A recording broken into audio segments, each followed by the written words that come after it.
I found this situation to be both gut-wrenching and heartbreaking. I know the people that work at the zoo very well.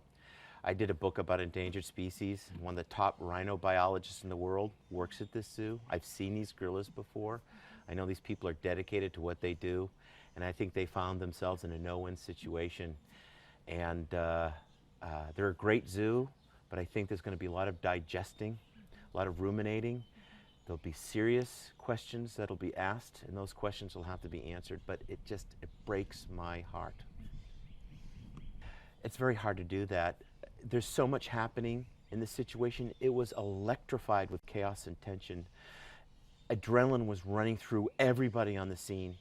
There was so many unknowns in this situation. You're looking at a 400-pound gorilla through no fault of its own.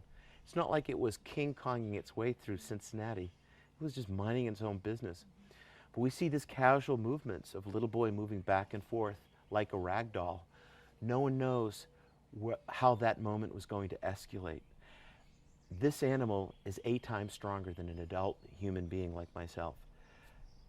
Dozens of times stronger than this little child. It could have ended, it ended tragically, but it's hard for me to fathom another way it could have ended. I think there is an important message we need to take from this situation.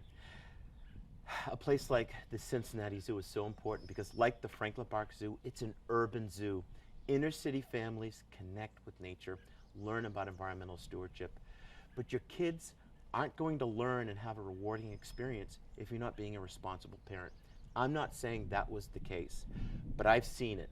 I've been to national parks where people have placed their children next to a wild bison, which could only have a disastrous result.